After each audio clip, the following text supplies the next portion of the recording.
বিসমিল্লাহির রহমানির রহিম।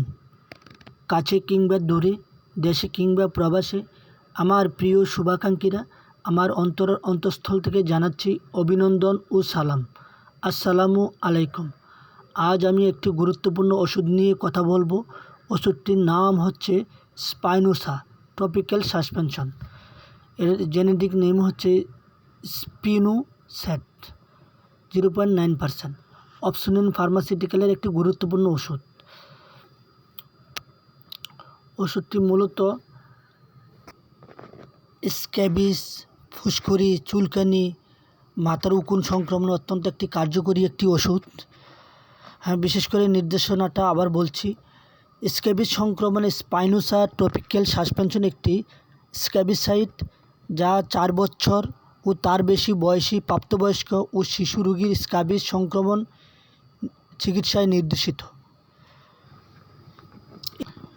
মাথার উকুন সংক্রমণে স্পাইনোসা টপিক্যাল সাসপেনশন একটি পেডিকুলিসাইড, যা 6 মাস ও তার বেশি বয়সী প্রাপ্তবয়স্ক ও শিশু রোগীর মাথার উকুন সংক্রমণে চিকিৎসায় নির্দেশিত। মাত্রা ও সেবনবিধি: শুধুমাত্র ত্বকের জন্য ব্যবহার্য, মুখে, চোখে বা যোনিপথে ব্যবহার করা যাবে না। স্ক্যাবিস সংক্রমণের চিকিৎসায় ব্যবহারের পূর্বে বোতলটি ভালো করে জাকিয়ে নিতে হবে। ওষুধটি ভালোভাবে ঘষে ঘষে গলা থেকে পায়ের পাতা পর্যন্ত পুরো শরীরে লাগাতে হবে। যাদের মাথায় চুল কম বা টাক রয়েছে তাদের মাথার তালু, চুলের গোড়ায়, কপাল ও কানের পাশে অংশে লাগাতে হবে। সুচিত হতে পর্যাপ্ত সময় দিতে হবে এবং পোশাক পরিধান করার আগে 10 মিনিট শুকাতে হবে। ত্বকে ব্যবহারের 6 ঘন্টার মধ্যে গোসল করা যাবে না। বিশেষ করে এই ওষুধটি কিছু কথা না বললেই নাই হয়। এই ওষুধের রিকমেন্ডেড ডোজ মাত্র একবার লাগালেই এনাফ।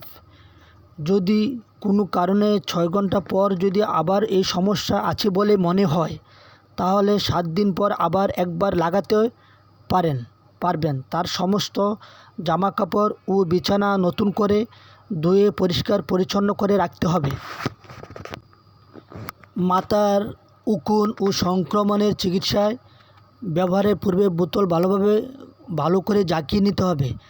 স্ক্যাল্পে ওষুধ এমনভাবে প্রয়োগ করতে হবে যাতে এটি সম্পূর্ণরূপে আবৃত হয়। তারপর শুকনো চুলে প্রয়োগ করতে হবে। 10 মিনিট পর চুল গরম পানি দিয়ে ধুয়ে ফেলতে হবে।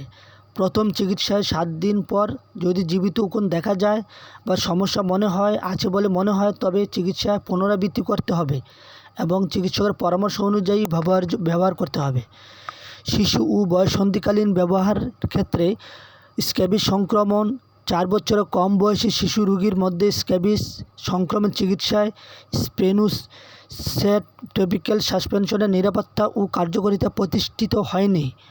মাথার উকুন সংক্রমণ 6 মাস ও তার বেশি বয়সী শিশু রোগীর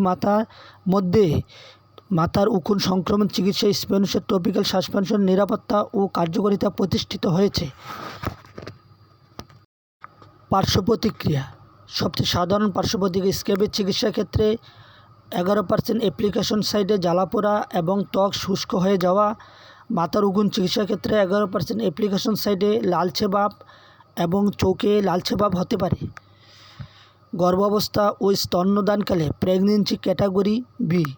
স্পিনোস্যাট টপিক্যাল সাসপেনশন ব্যবহারের সময় শিশুকে বুকের দুধ খাওয়ালে শিশুটির স্পিনোস্যাটের সংস্পর্শে আসার সম্ভাবনা নেই বলে ধরা হয়।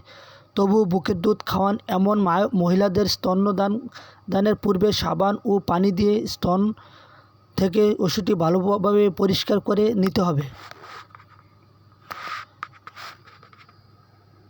সতর্কতার ক্ষেত্রে বেনজাইল অ্যালকোহল টক্সিসিটি 6 মাসের কম বয়সী শিশুদের জন্য ব্যবহার করা উচিত না, কারণ এতে শরীরে বেশি পরিমাণ শোষিত হওয়ার ঝুঁকি থাকে। স্পাইনোসা ওভারডোজের জন্য কোনো নির্দিষ্ট অ্যান্টিডোট নেই। ভুলবশত মুখে খাওয়া হলে অবিলম্বে চিকিৎসার পরামর্শ নিন। ওষুধটির দাম মাত্র 500 টাকা। 25 ডিগ্রি তাপমাত্রার নিচে আলো থেকে দূরে শুষ্ক স্থানে রাখুন। সকল ওষুধ শিশুদের নাগালের বাইরে রাখুন। বন্ধুরা, আজ এখানে সমাপ্ত। আমার ভিডিওটি যদি ভালো লাগে লাইক কমেন্ট শেয়ার করে পাশে থাকবেন। আসসালামু আলাইকুম।